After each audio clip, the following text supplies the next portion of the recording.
Next, Mary Backstage, Noble Wife, the story of America's favorite family of the Footlights and of their fight for security and happiness against the concrete heart of Broadway.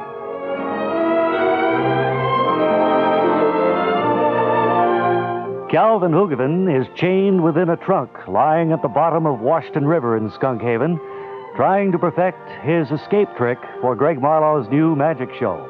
And as Greg, Mary, Harry, and Uncle Eugene stand on the banks of the river talking to Calvin over the two-way radio, How do you feel down there? Terribly sorry this has happened, Calvin. We really should have known how to get out of those chains before we sent you down there. I can't move, Mike. I can't get out of these handcuffs. Now, that's the first thing I have to accomplish if I'm going to escape from this thing. There seems to be plenty of air, though. Well, as I told you, you're about in 2 feet of water there, so most of the trunk is exposed. I see. There should be plenty of air. I tell you what I think we should do, Mary. What? We should go back to the house and get that instruction book. Don't you think so, Greg? Well, I think possibly, yes, I think we should do that. That's a fine idea, Harry. Let me And then just, I can see Gertrude the Seal again, too. Say a few words to Calvin. Oh, yes. Here's the Calvin, speaker. we're going to go back to the backstages now. Are you listening to me? Calvin, can you hear Greg? I'm here. Mm-hmm. And we're going to check on this trick to see how it's actually done. We should be back in a matter of, maybe an hour or so. See, it's what we should have done before we put you in the trunk, Calvin. We were just too anxious to get the trick going, and, well, it was our fault. Well, wait a minute. Can I be observed from any highway or anything? Do I look funny just sitting here? Well, we Box, that is. can't see you at all. We can see the I know trunk. you can't see me, but can the trunk? The trunk might attract some attention, yes. Someone will think that the tide is out and that that's maybe a treasure chest or something. Well, I wouldn't want some wild dogs or something like that to attack this box while I'm in it. Oh, I don't think that's anything to worry about, Calvin. Just be calm, and we'll be back within 10 minutes. Well, all right. I'll be calm. I can't go anywhere, that's for sure. Right. Well, we'll leave the telephone here on the banks of the river. Come on, Mary. Would you leave Greg? some entertainment on the phone for me? Oh, sure. I guess we can play that record again. Thanks. It's Time After Time, you remember? Oh, yeah. Is that the only one you have? Yes, the only one. I'll bring another one when we go back home. Okay. Come on, thank you. hop in the car, Mary. All right. I'll leave the phone here on the ground.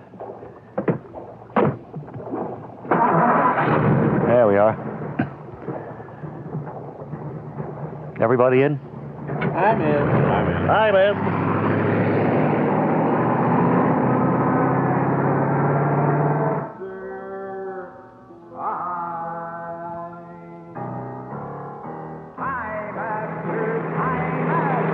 Hey, look. What is it, Fielding? Hey, look at that box sticking up there in the water. Hey, that looks like it could be a treasure chest.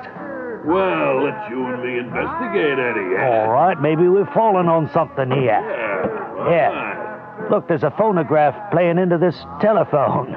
I ain't never seen nothing like this in my life. Hey, I'll take the record off. Look, the phone line goes right out into the water, toward the treasure chest. Hey, what have we stumbled across here? Here, let me pick up the phone. Hello? Anybody there? Yes, this is Calvin L. Hoogevin. Hello, who's that? This is Eddie, Fielding's cohort. Well, what are you doing here? Well, we just happened to be passing by on our way to the backstage home. You mean Fielding backstage? Harry's long-lost black sheep brother, yes. Oh, what a coincidence.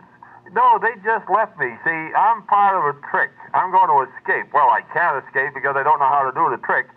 But they've gone home to find out how to do this trick. And they'll be back here, they said within an hour, and get me out. So that's the whole thing. Fielding. Say hello to Fielding for me. I know he's kind of an oddball, but say hello anyway. He's right here, Fielding. Let me tell you what.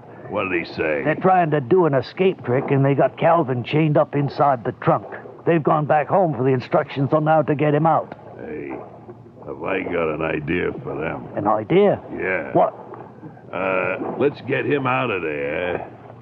Put a skeleton in the box, and then put the box back in the water. And then we'll hide in the bushes and look at their faces when they open up the box. Oh, that's a super idea, Fielding. Super.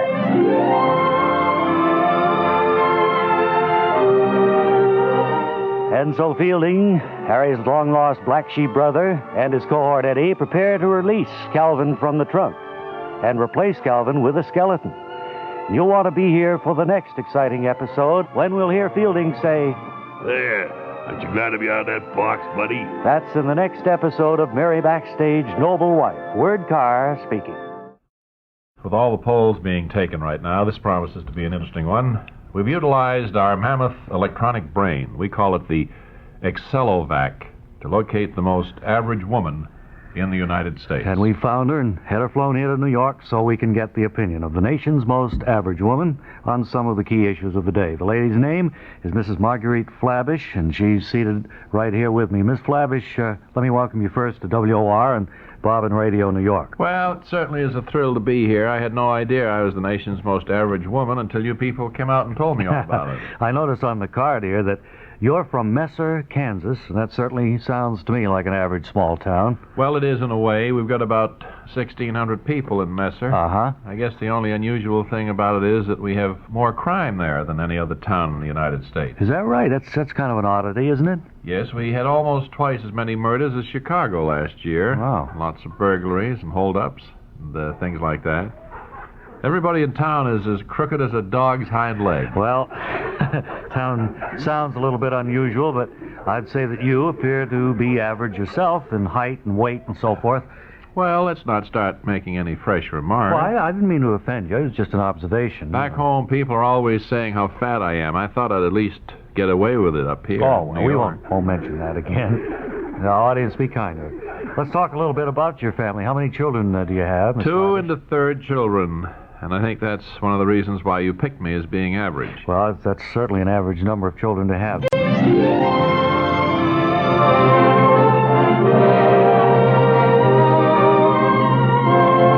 Next, Merry Backstage Noble Wife, the story of America's favorite family of the Footlights and of their fight for security and happiness against the concrete heart of Broadway. Yesterday, Mary, Harry, Greg, and Uncle Eugene returned to the banks of the Washington River, not knowing that Harry's black sheep brother, Fielding, and his cohort, Eddie, had released Calvin from the trunk, replacing him with a skeleton. And now, as Calvin, Fielding, and Eddie watch from their hiding place, we hear Mary. Well, let's open it up and get him out of there anyway. All right, here. Chain came loose pretty well. Just open the Calvin, I'm going to talk you into the phone. Calvin, can you hear us in there? That phone certainly was Calvin. a good idea to keep him from being too frightened. Kept contact with us. answering, Mary? Let me give me that phone. Maybe water's in it, Greg. Hello, Calvin. Can you hear us? We're going to get you out now. Talk to us, Calvin. Calvin? Well, let's open the trunk. Maybe he's fallen asleep or something. Well, it's hard to I believe. don't think he'd fall asleep in a situation like this. No, it doesn't make too much sense to me. Have Well- a fellow fall asleep in a Come on. trunk that's underwater that way. Let's lift the cover of the trunk. Okay. Oh. Quiet. Ah, It's- oh, my. It's A skeleton. a skeleton. A skeleton? Skeleton. That's what it appears to be. Well, this can't be. Wait a minute. What? Listen, I'm not wet behind the ears. This is some kind of a joke. Oh, it must be, Greg. I mean, how could... But how did Calvin get out? I have no idea. How did the trunk get chained up again? Hi, guys. Well, Hello there. that's right. It was a little joke that he played on you, folks. Fielding, Eddie, Calvin, you're all Oh, right? it's good to see you. We were so scared when we saw the skeleton. Nice to see you again, Fielding. Well, I wish I could say the same, brother. Boy, that was one of the worst practical jokes you've ever played on our Ah, family. come on. It wasn't as bad as I thought. I thought you'd be more scared. Well, we were shocked, of What do you course. think we are, idiots? I mean, we knew that Calvin couldn't turn into a skeleton in a matter of 45 minutes. And you know the funny thing, Calvin, when we got back to the house, we couldn't find the directions for getting out of the trunk, chained as you were. So you're going to have to eliminate this trick altogether, I'm Daddy. afraid we will. This magic act isn't moving along too well, Greg. Harry, Yes, you Fielding. got your wallet with you? Yes, I I'd think like so. all the money in it. Well, What do you mean you'd like all the money in it? I'd like all the money in it, or I'll rearrange your features. Yeah, what do you mean by that? Hey, Eddie, look up there. What is it, Fielding? Police helicopter. Give me the money. Come certainly on. is. All right. If you'll leave Fielding, you can have the wallet. I can't guarantee nothing. I guarantee nothing, period. Come on, Fielding, let's get out of here before the plane lands.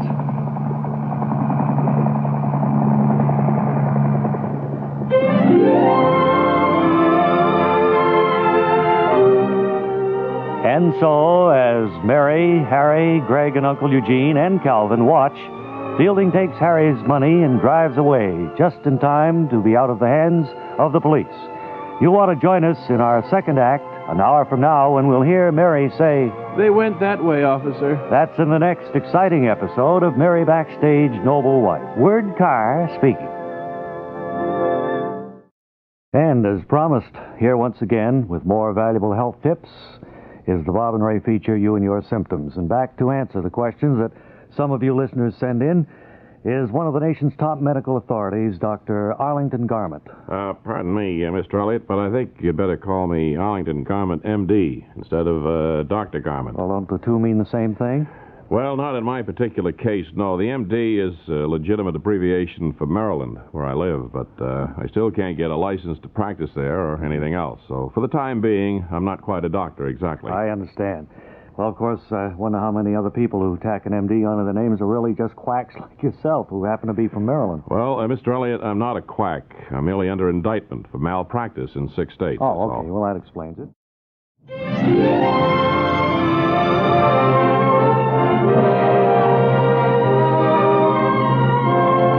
Next, Mary Backstage Noble Wife, the story of America's favorite family of the Footlights and of their fight for security and happiness against the concrete heart of Broadway.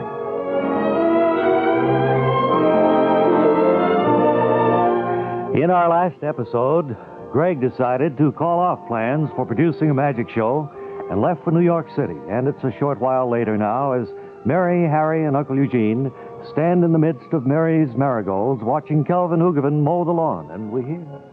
Be careful, Calvin. Don't get too close to the marigolds. Well, of course, they are pretty hardy, Mary. Where till I start it up? Careful. Plenty of oil in that thing? Just had them sharpened, too. Well, you can begin right over there, I guess, Calvin. I can't get over how beautiful these flowers are, Mary. They seem to have grown just in the past few minutes. I hit something there. Was that the mower, Calvin? Yeah. Sound like a boing. Something wrong with it. I think I hit some of the marigolds over the other side of the yard. Fine. Well, they'll pop back up again. That's one of the they're beauty hardy. parts. That's one good thing about marigolds. Particularly these sunset giants. Oh, yes. I hit that same thing again. I think you might be running over a rock or something. Either a rock or a spike. Yes, Or a railroad tie. Why don't you bring the mower to a stop and... It's a railroad tie. Well, what would a railroad tie be doing in the garden? Well, maybe there used to be a railroad go through here years and years ago. I remember reading a history of Skunk Haven, and you're absolutely right, Calvin. The railroad used to go through here? Fine. Yeah. Gertrude's sure having a good time in the pool. Yeah.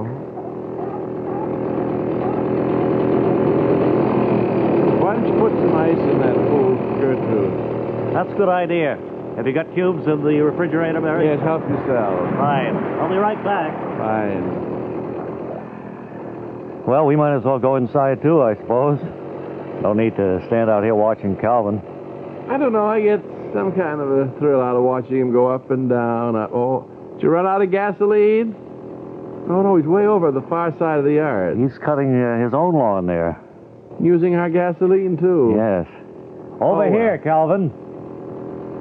Here he doesn't- comes back. doesn't hear me. He's doing them both at the same time. There's nothing wrong with that, I don't suppose. Gee, I wish all of your friends had marigolds such as these that you grow, Mary. That's a dream I don't think could ever come true. Just hit another railroad tie, I think. I can't believe those are railroad ties. What a beautiful day it is here in Skunk Haven. Say, you don't mind my doing my yard at the same time? No, that's all right, Calvin, of course. I mean, it's your mower and your gasoline and all, yet it's my leg power. That's true. You see? That's the way it works out. I hit a railroad tie right there. Did you make sure it was a railroad tie? I didn't make sure. I just assumed it was. As Uncle Eugene said years ago, there used to be a railroad run right through this area of Skunk Haven. Well, here's the ice cubes. I'm going to throw them in with Gertrude now into the pool. Fine. Huh? Fine. Fine, yourself. Well, I think I'll go inside and get some reading done. Why don't you hire Anthony? Let him mow the lawn. He runs through here every 4 or 5 minutes. Maybe if you gave him some money, he'd stop this running and have his brother chasing him all the time. Well, Calvin can make a deal with him if he wants. I'll see you later. Calvin's way over in his yard now. I'll see you inside, Mary. Fine.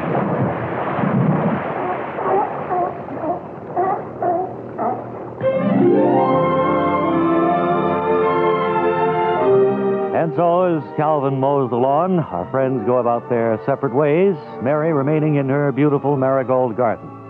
If you want to join us tomorrow, when we'll hear Mary say, Oh my, what happened to them? that's tomorrow in the next exciting episode of Mary Backstage Noble Wife.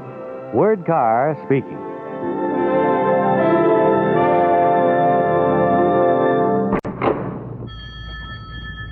Good afternoon, Bob and Ray. Oh, hi, Kent. How things going on this Thursday afternoon in here? Oh, pretty good. And you? What? And how are things going with you? Seems like a long day to me. I think I woke up a little bit too early this morning. Oh, well, that can happen. But I have a tip for your lady listeners. Oh, good. This is under the category of meats, and it's just this, ladies. Save meat drippings. Strain and clarify and store in the refrigerator, and use for frying and sautéing and making gravy. Well, Not new. No, Ken. I mean, that's pretty old. I mean, people don't do that much hardly anymore, you know? Uh-huh. I think that's pretty old hat, Kent. Could you update those... How about this one? To enjoy the best flavor of cooked ham, plan to use it up within a week. Flavor deteriorates after that time. You know, I never heard that about a ham. Is that right? It does? I never did either. I don't think they do anymore. No, maybe years ago they did, but now with all the stuff they put in them, I don't suppose they would. Well, that's true. Well, Yeah. I guess I struck out. Let's just say you popped up with the bases loaded.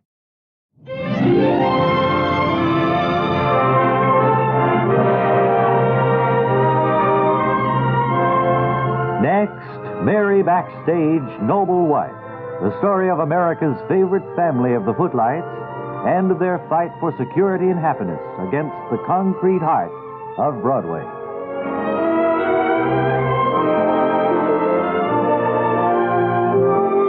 Today, Mary, Harry, and Calvin, along with Pop Beloved, stage doorman, have journeyed from their home in Skunk Haven, Long Island, to New York City, where they plan to visit Greg Marlowe in his office and find out about his production plans for the next project. And as they walk along the street outside the building...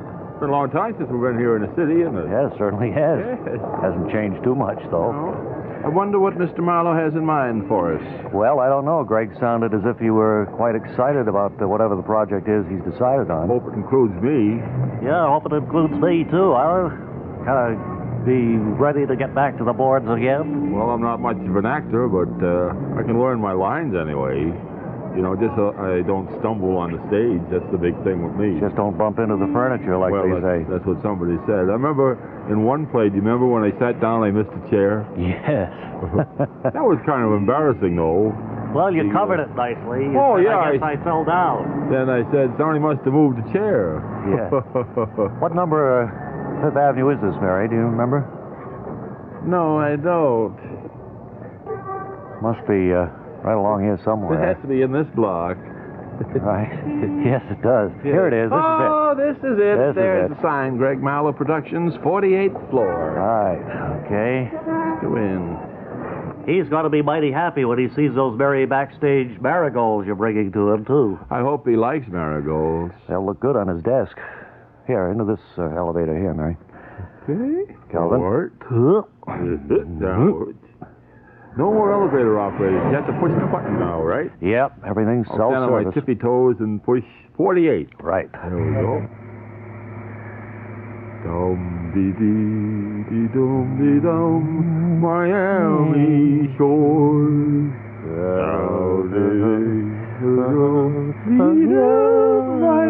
Miami shores.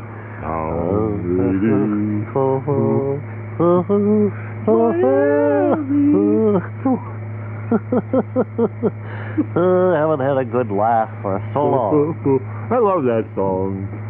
Oh, dear. You say 48th floor? 48, yes, sir. That's 31. 32. 3. Huh? Oh, wait a minute. Sounds like an alarm of some sort. It's black in here. I think the elevator's stopped between floors. You mean we're stuck? That's exactly what I would say. You mean we're stuck in this elevator? Isn't there an emergency communication system where you can talk to somebody? Well, there should be. We don't have any light, though. Yeah, well, over around here somewhere. Here, let me try it. Hello? Can anybody hear me? Hello? Well, Hello? alarm stopped. Maybe they do hear you. Hello, this is Calvin Hoogerman. I'm stuck between floors with 3 friends. Can you hear me any place? Can anybody hear me? Hello? Yeah, there's someone. Yes? On the PA system. Yes. Oh, Hello. This is Harry Backstage, famous Broadway star, Oh, a beloved idol of a million other women. yes? My wife, Mary, is here, along with Calvin Hoogerman, our next-door neighbor, and Pop, beloved lovely. stage doorman. Yes, how nice. We seem to be stuck between floors. Oh. Can you do something about it? Well, let me look into this. Do you know what floors you're between? Well, I counted up to 31 or 2, as I remember, but we don't have any lights here, and we would like to get out. Well, look, I'm on lunch now, but I'll check it out in a few minutes. Oh, fine.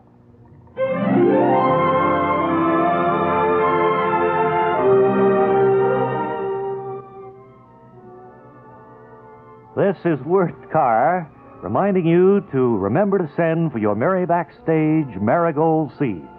Simply address Mary Backstage Marigolds, WOR, New York 10018. Enclose self-addressed stamped envelope, please, and your seeds will be mailed to you.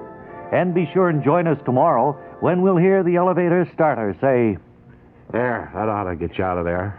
that's tomorrow in the next exciting episode of Mary Backstage Noble Wife. Wirt Carr speaking.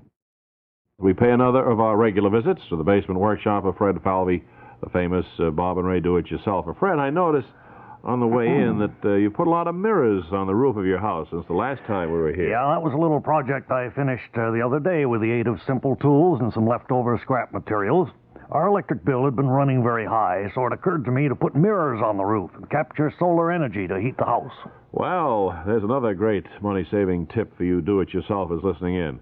But tell me, Fred, didn't the initial cost of all that mirrored glass for the roof set you back quite a bit of cash? No, not at all. You know, when a woman buys a new purse, she always finds one of those useless little mirrors stuck inside. Yeah. So I just rounded up about 16,000 of those and glued them together on the roof with ordinary plumber's caulking compound. Well, you certainly know the shortcuts for getting a job done. I still wonder about heating with solar energy, though.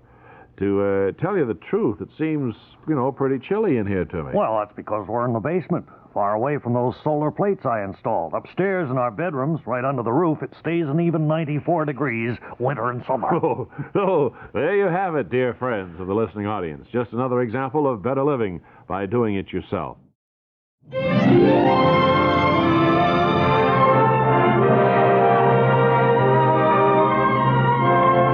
Next, Mary Backstage Noble Wife, the story of America's favorite family of the Footlights and of their fight for security and happiness against the concrete heart of Broadway. On their way to the 48th floor of a Fifth Avenue building where Greg Marlowe has his office, Mary, Harry, Pop, and Calvin discovered that the power had stopped on the elevator. And shortly after, the building maintenance people removed the cover from the elevator car, and Harry, Pop, and Calvin climbed through to the floor above. Now, as they wait for Mary to come out of the elevator car, Mary? Now listen very closely. Reach up and then try to pull yourself up through the The hole in the roof of the car. Can you hear me down there? As soon as you get through the trap door, Mary, we'll have a hand to pull you up here to the next floor. Yes, I can hear you. All right. All right. Now, I wish one of you had stayed down here and given me a boost. Yeah, it would have been the gentlemanly thing to do. You all scrambled out and left me in here. Well, I'm always worried when the elevator stops. You never know when the power is going to start up again. I suffer, I think, mild case of claustrophobia. That's why I was the first one out. I was getting the heebie-jeebies. I think we all do. Well, all right, now, give it a try, Mary. Wait a minute. Now, I put my arms up this way, right? That's right. And then pull yourself as if you were chinning right up through the trap door. I think she's stuck. Are you stuck? Stuck at the hips. Well, let's lean over here, Calvin, and give her a hand. Maybe we can pull her through. Or grab my hand and Calvin's, Mary. I don't want to fall back now. No, we got hold of you. All right. Well, hey, terrific. Fine. Oh, thank you. Well, that's a relief. Get your breath here, and then we'll continue down the hall to Greg's office. The things that we go through, honestly, people wouldn't believe it. Well, there wouldn't be any story if we didn't, Mary. No, that's true. Have to have some of these way out actions, or we can't even go into New York to visit somebody without getting stuck in an elevator. Right. People come and go and lead the most ordinary lives without all these things happening to them. Well, we wouldn't be on the radio if we didn't lead unusual lives, Mary. Or be able to offer marigolds the way we are. Just going to ask you, you didn't drop the bouquet of marigolds you brought to Greg. I have them right here. That's the last thing I dropped. All right. Well, here's Greg's office. Let's go right in. Well, what a surprise. Hey, Come on in. Hello. Well, how are you, See Greg? you all. Beautiful marigolds, Mary. Mary grew them in her marigold garden. Yes, I brought them for you. Thought maybe you'd like to put them in a vase and put them on your desk, Greg. She's giving seeds for the marigolds to all of her radio friends that they'll simply send in a self-addressed stamped envelope. It's very kind of her. Very generous, too, I might add. Well, say... Don't you want the address, Mr. Barlow? Where to send? Not particularly, but if you want to mention it. All right, jot it down. It's Mary Backstage Marigolds. Mary Backstage, Backstayge. Care of WOR Radio. How do you spell WOR? WOR Radio. That's a joke. I'm only kidding.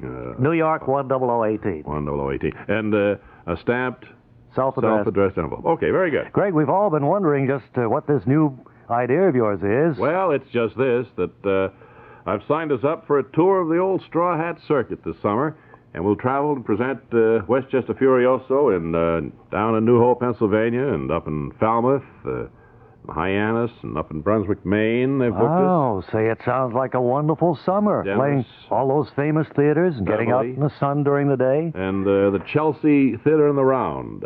I didn't know they had one of those in Chelsea, Craig. Well, they have, and I booked you in there for a good hot weekend in August. Well, what's the show going to be? Westchester Furioso. What else? Oh, I didn't hear that. And I've been talking with Henny Youngman to have him come out between acts and talk to the people. Yes, he's free now. He's through with the phone company, I yes, understand. lay some one-liners on the folks. Right. Well, when do we start, Greg? We'll have to bone up on our lines and our actions and so forth. I thought all next week we'd rehearse, and then the following week set out for Pennsylvania. Well, this is good news, eh, Mary? Better put those marigolds in water. See the good luck those marigolds bring you, and anyone else who has them.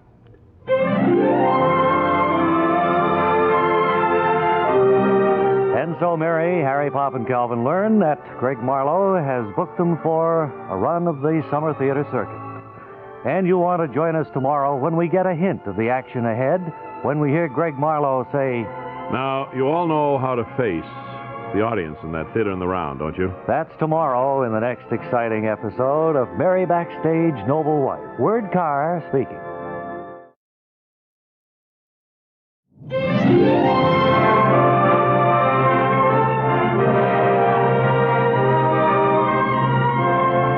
Next, Mary Backstage Noble Wife, the story of America's favorite family of the footlights and of their fight for security and happiness against the concrete heart of Broadway.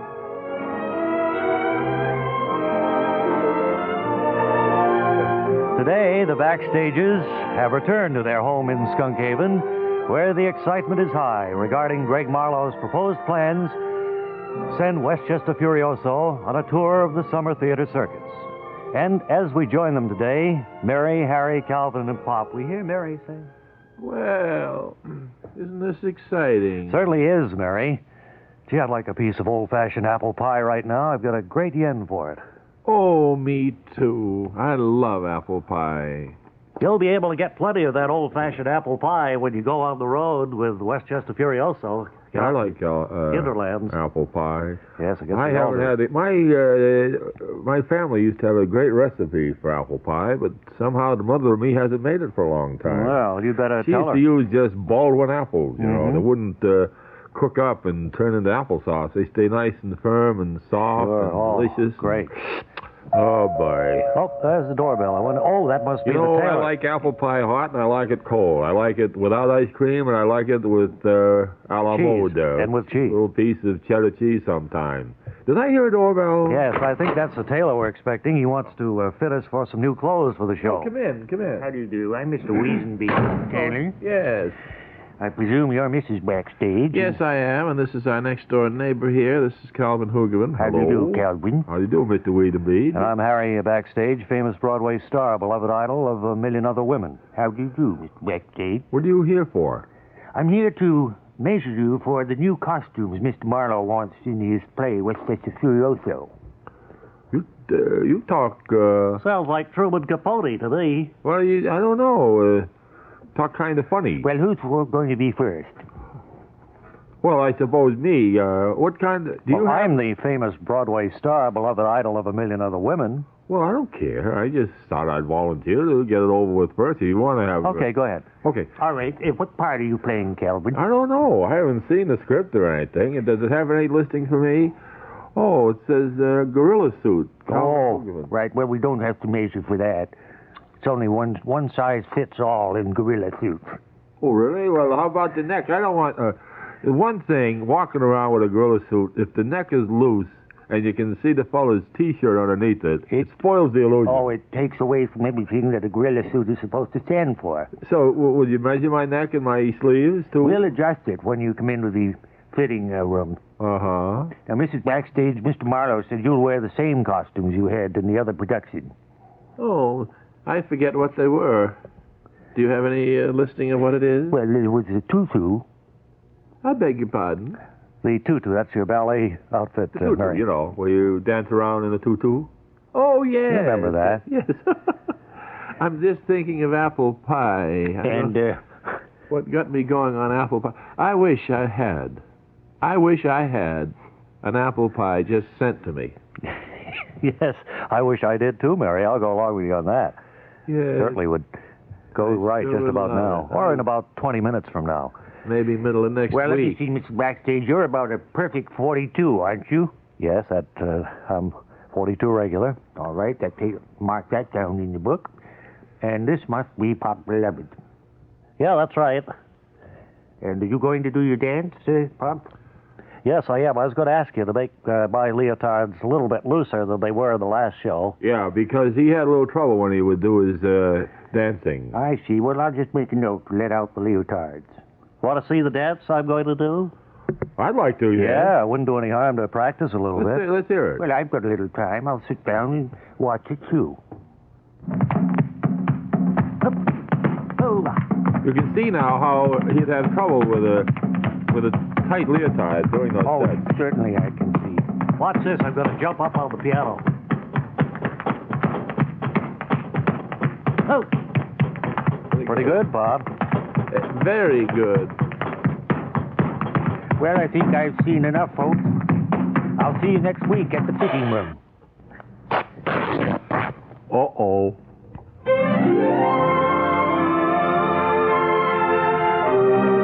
And so our friends make plans for their upcoming tour with Westchester Furioso. You ought to join us on Monday when we'll hear Calvin say, This gorilla suit doesn't fit me. that's Monday in the next exciting episode of Mary Backstage Noble Wife. Word Carr speaking.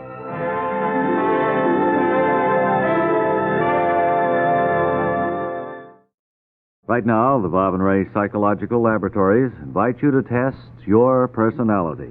Without knowing it, friends, you may be failing to make the most of the character traits that you have within you. So our laboratories have devised a simple test that will enable you to find out just what kind of a person you really are. So you get your paper and pencils ready and jot down a yes or no answer to the 10 quiz questions that make up the Bob and Ray Scientific Personality Test. You all set to go now? Here we go with number 1. 1. Do you have a greater than average tendency to wear black shoes with a brown suit, even when there's no particular reason for doing so? 2. Do you have trouble getting more than 30,000 miles out of a set of tires? 3. Have you ever thought that you would have been happier living in the 12th century? 4. Do low-flying dirigibles make you want to run into the fruit closet and close the door tight behind you? 5. Have you ever awakened in the middle of the night to find yourself firmly convinced that the republics of Costa Rica, Nicaragua, and Honduras do not really exist? 6. Did you give your wife a gift for United States-Canada Goodwill Week, or did you let it slip by without even giving it a second thought? 7. When you hear voodoo drums beating at night, do you ever think that the noise might really be coming from inside your own head? 8. Do you ever sit bolt upright in bed and wonder whether the Pittsburgh Pirates will ever win another pennant? 9. Were you enraged to the point of breaking up furniture because the Easter Bunny didn't leave you anything but colored eggs? And 10. Does the tune of Bye Bye Blackbird keep running through your mind for no explainable reason? All right, friends. Now you add up your yes and no answers. If you answered yes to fewer than 3 of the questions, you're a normal, well-adjusted individual, but you may have a tendency to let people take advantage of you. If your reply was yes to more than 3, but fewer than 7 of the questions, you probably would be happier as a hobo than you are in your present job. If you have 7 or more yeses on your list, you're crazier than a hoot owl. There are a number of personality courses available to those of you who find yourselves in the danger zone. Federal law prohibits us from recommending any of these.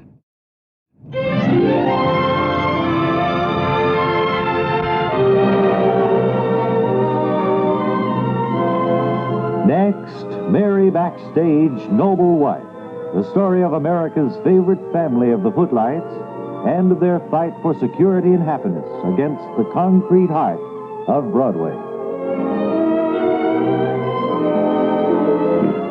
Today, our friends and the entire cast of Westchester Furioso are visiting Mystic Seaport, Connecticut, on their way to Chelsea, Massachusetts, and the opening of Westchester Furioso at the Summer Theater in the Round. And as we join them, they're standing at dockside looking up at the... Let's go aboard to the Captain Morgan, I believe. This is an old whaling ship, and it's been, renovated. Yes, it's a beauty, isn't it? Look at all those sail lines and all the rigging up there. Isn't it exciting? Well, let's go aboard. All right. Oh, come on now. You first up the gangplank, Mary. Thank you. And you, Miss Jerry Rogers. Dippa-dippa-dippa-doo. And, I'll go aboard now, I guess. No, let me go aboard, then you follow me. Okay. Kind of a steep gangplank, isn't it? And I'll come on last, being the producer. Right, the produce, as I call him. Say, what do you suppose this is? Oh, that's the big vat where they used to, melt down the blubber. Yes, you see, this was a whaling ship, Mary, and when they would catch a whale, they would dress it down on the deck right here. Dippa-dippa-dippa-doo. What's that, Miss Rogers? Dippa-dippa-dippa-doo. You want to sing? Oh, not the musicians aren't here with us. I don't think... No, they're not. They didn't want to come on the old whaling vessel. This is exciting. You can almost sense the history that happened aboard this ship.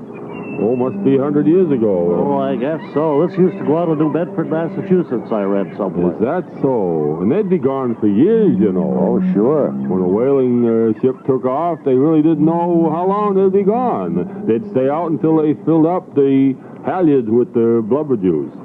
Fill up the what with their blubber juice? Halyards?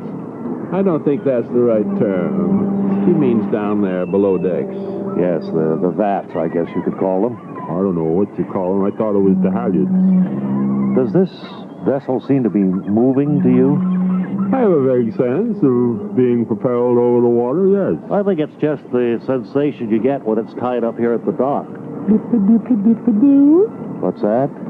Dip-a-dip-a-dip-a-doo. Well, she's pointing over there. Why, we're not tied to the dock. We're floating free. I can't believe it. Floating free? Hey, does anybody on here know that this ship is up anchored and we're moving out on the tide? We're heading out to sea, right out of Mystic Seaport, with nobody in charge of the boat. Or is there? Well, maybe this is part of the tour. Maybe they just run you around the harbor, then bring it back. Yeah, something a little like Disneyland, maybe. I think that's probably it. Although I don't see anybody up there at the helm, but nobody down in the halyards either. The vats. Oh, I'm sorry, down in the vats. Well, it seems to be making a good chorus. Dip-a-dip-a-dip-a-doo. Well, she's pointing there at the cabin. And at the man coming out of it. Why, it's... Welcome aboard, matey. The good Captain Wolf Larson greeting you. You've been shanghaied.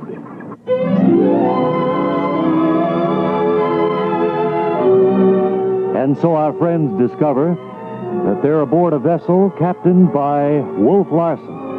And they're being shanghaied out of Mystic Seaport. You'll want to be here tomorrow when our story continues, and we'll hear Mary say, Oh, my. We're not in for another one of those trips. That's tomorrow in the next exciting episode of Mary Backstage Noble Wife. Word Carr speaking.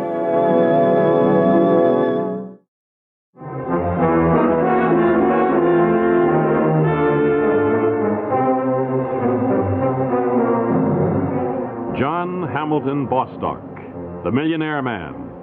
John Hamilton Bostock, philosopher, philanthropist, raconteur. Sit down, William. I'd like to talk to you. Certainly, Mr. Bostock. Well, I suppose you have another party in mind for that $1 million check this week? William, you've been my secretary for a good many years. Tell me, what do you think of money? Man to man, Mr. Bostock. I mean, am I free to say what I feel? Pretend I'm one of your friends. All right, Mr. Bostock. You've taught me that money is misery. I've learned that people often delude themselves into thinking $1 million is something. Yet you and I know how false, how foolish, and yes, how dangerous thinking like that can be. In short, Mr. Bostock, you've shown me how incredibly bad $1 million is. You've learned your lesson well, William. And now, Mr. Bostock, who's getting the $1 million check this week? I'm afraid it's going to be William Baker Bates. But, sir, that's me. I'm sorry, William. Well, I don't understand. Haven't I been a good and faithful secretary all these years? I mean, why me, Mr. William, Bostock? there's nothing you can do about it. I've already made my decision, and... You can't do this to me, Mr. Bostock. I think I deserve an explanation. Must I ring for help, William? Well, Mr. Bostock, you've got to play the big shot, right? You really want to know what I think of you? You're a nut. Take that check and get out of here. Guys like you give me a pain. I knew you'd turn out to be nasty. Otto? Really, Bostock? You're about as low as... Call, Mr. Bostock. Otto, see that this man takes his $1 million check and gets out of here. All right, don't shove, I'll go. But you haven't heard the last of this, Bostock. Maybe. Sour grapes.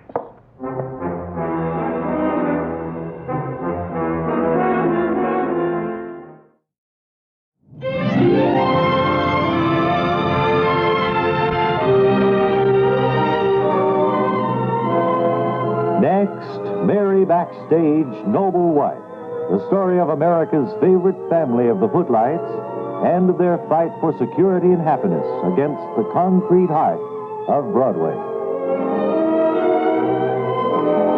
Mary, Harry, Calvin Pop, and Miss Jerry Rogers have been shanghaied by Captain Wolf Larson and are now far out to sea aboard the whaler Charles Morgan. And as the vessel plies its way south, we hear the captain call for all hands on deck. Well, then I want all hands on deck now. We're right here, Captain. Captain, any word about... Captain, when you say that, you want us to really put our hands down on the deck? No, Calvin, he doesn't mean that at all. Hey, What's he that, was Captain? talking to the good captain. Well, I was just trying to straighten him out, that's all, Captain. Why? Only trying to help. Why? Why, you...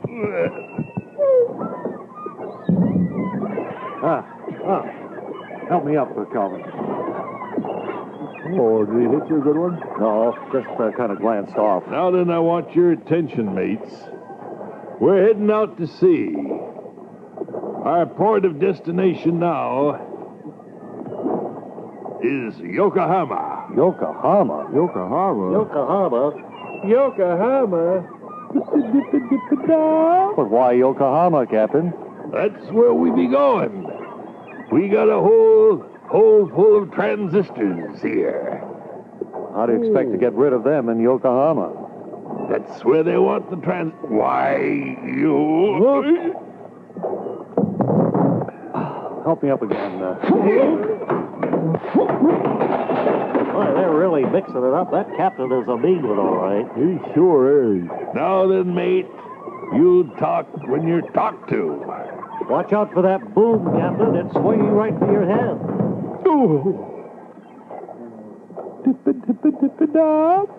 Oh, it hit him right on the head. Yes, look at how stunned he is. Let me help you up, Captain. I'm awful sorry about that. Oh, well, thank ye kindly, mate. Mighty decent of you to help the good captain up. Harry, can you figure this out? He's completely different personality. Come on now. All up to me quarters here. Well, I'll have a sip of the good captain's port. Hey, the captain's going to give us some of his port. You're going to break open the port wine. Well, I guess our hopes of getting to Chelsea, Massachusetts for that summer theater opening have all been blasted away. Come on, mates. We're all good friends on this cruise. We're going to have a good time, you mark my words. I never saw anything like this. Yes, so we've got all the fine victuals here. It's going to be like a cruise for you. You're going to have one of the best trips on the ocean that anybody ever had. Well, it certainly sounds a little better now That than is a few minutes ago. We, Captain, we thought that you were some kind of a tyrant and that, like in those Jack London stories, that, you'd be mean to us. The way you were bossing us around, it seemed certain that we weren't even going to get back alive. We thought it was going to be one of those awful trips where there would be people beaten and do all these menial tasks. And now you've turned out to be such a kind gentleman. I just can't get over it. Watch out for that boom, Captain. It's swinging back, I think. Oh, knocked it down again. Here, Captain, let me help you up. Why, you... What are you doing here in the corner? Why, you invited us here, Captain. I'm going to put you below decks in chains.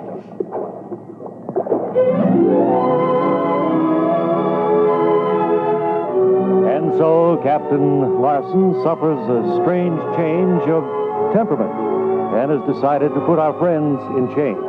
You want to join us tomorrow when we'll hear Calvin say, "Oh, he's a funny guy. Here we are in chains now." That's tomorrow in the next exciting episode of Merry Backstage Noble Wife. Word Carr speaking.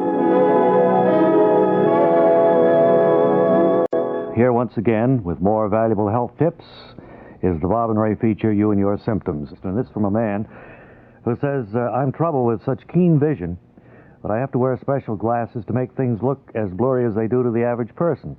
As a result, the other nuclear physicists at the laboratory where I work tease me and call me Four Eyes and things like that. I become so humiliated that I burst into tears and get the atoms on my workbench all wet, which makes them much harder to split. What should I do? Well, what should he do about what? The glasses, or his co-workers, or the wet atoms? I don't know, he doesn't say. Well, it's hard to give advice that would remedy all three situations.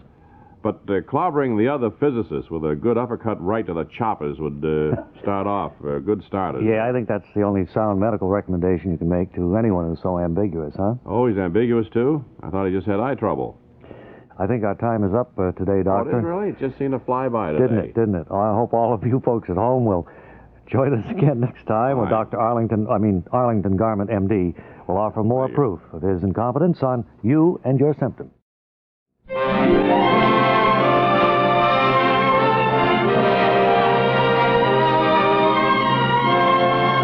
Next, Merry Backstage Noble Wife, the story of America's favorite family of the Footlights and of their fight for security and happiness against the concrete heart of Broadway. It's a few minutes after yesterday's episode now, aboard Captain Wolf Larson's pirate ship, the Rita B. Calvin and Pop have served him his evening mess. Harry is cleaning the bilges as we see Mary high on the mainmast, painting the crow's nest. And strange thoughts go through Mary's mind. This is the highest I think I've ever been in my life. It's so scary up here all alone. Just me and the gulls or terns or whatever kind of birds they are you find at sea. The loneliness of the crow's nest. One good thing about painting a crow's nest, though, if you miss a spot, as painters call them holidays, nobody will ever find out, I think. Oh, I'm getting a little seasick. Where have the birds gone?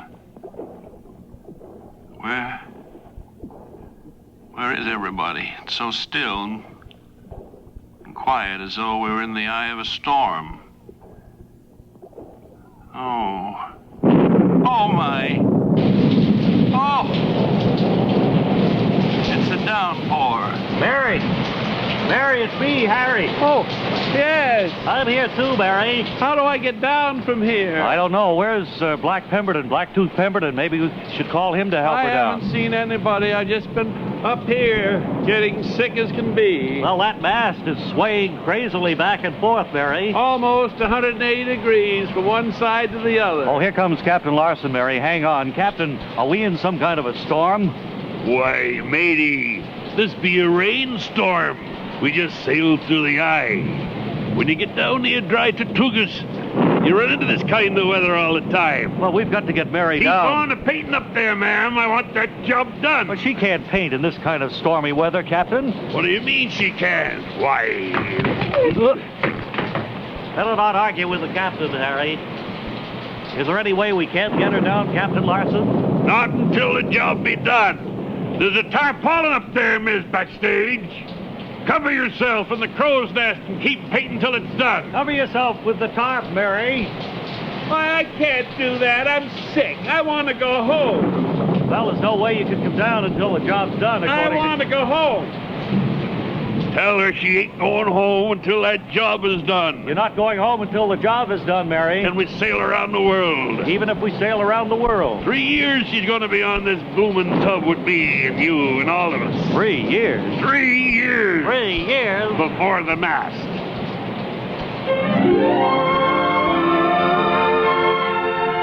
So the storm hits the Rita B as she makes her way through the South Atlantic waters to the dry Tortugas. You ought to be here on Monday when we'll hear Calvin say, "Why don't you jump, Mary?" That's Monday in the next exciting episode of Mary Backstage, Noble Wife. Word Carr speaking.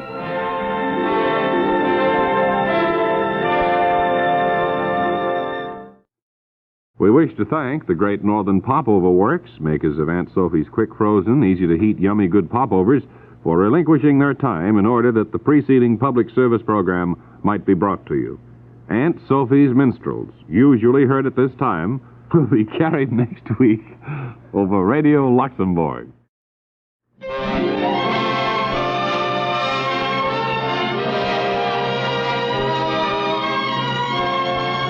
Next, Mary Backstage, Noble Wife.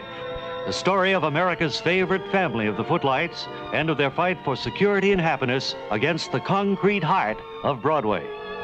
Yesterday, our friends discovered that every time Captain Wolf Larson is hit in the head by the yardarm spar, he goes through a complete personality change, from surly to personable. Right now, as the storm begins to let up, he is surly, as we hear. How did you get down on deck here? Well, Captain, you told Mary to come down from the crow's nest. No, man. I told her to go up to the crow's nest and paint it. I think he's suffered another personality change, Harry. Yes, he has. Certainly has. Who suffers what? A personality change, Captain Larson. You go from surly to personable. Right now, you're surly. Why, I got you, Harry. You'll have a personality change if you keep talking like that to the captain. Watch out for that spar, Captain Larson. hit him right in the head again. I wonder how he'll react. Report, everybody. Wait just a minute, Calvin. What happened to Captain Larson? He just got hit with the swinging spar there, Captain. Are you... He's out like a light. Here, let me throw a little cold water on him. You feeling better, Captain? He's coming around now. Yeah, slap him in the hand and the cheeks. Yeah, not too hard, Calvin. Yeah, you needed that, Captain. How do you... That was a nice nap I had. Now I feel good. He thinks he was asleep. What a wonderful nap. You know, there's nothing like 40 winks. Oh, that's right. To make a person feel so good again. Yeah, that's right, sir. You going to have a little port? Don't mind if I do. Yeah, he's definitely personable now. Let's hope it lasts this time. Why don't you pour it there, Calvin? Would you all have some? Why, yes, Captain Larson. We'd enjoy it. Would, yes. You'll need it after all that time in the crow's nest, Mary. What's that? What about crow's nest? Mary was painting the crow's nest, Captain. You ordered her to. Who would ever send a woman to do a job like that? Well, Paint the crow's nest in the eye of a storm. Well, the storm's letting up now, it seems. You can almost see sunny weather there off to the west. There's no need to paint the crow's nest. Nobody can see it anyway. Why don't Forget the crow's nest. We're on this tub to have a good time. Good time, is We're it? here on a vacation as we fly the oceans towards Dry Tortuga. How long do you think it'll take to get to Dry Tortuga, Captain Larson? I don't know, mate. Why don't you run up to my room and fish about in my matters until you come across a map? Yeah, that's a good idea, Bob. All right, I will. You're going to go up to his place and rummage through his room? That's what he said to do. Oh, boy. Go ahead if you want to. I wouldn't do it. Maybe I better get the first mate, Blacktooth Pemberton. Now then, tonight we're going to have a big dance here on the good ship Rita B. A dance? We're going to sing and dance to the wee hours of the morning. Well, that sounds like fun, Captain Larson. This is wonderful. This is more like it. Yeah. This was awful. Now suddenly this is a fun trip. Well, that's what it means to be. Nothing but fun and games. And so, the nefarious Captain Wolf Larson finds himself in a fairly good mood. You want to be here tomorrow when we'll hear Mary say, "Shoot a couple across her bow." That's tomorrow in the next exciting episode of Mary Backstage Noble Wife. Word Carr speaking.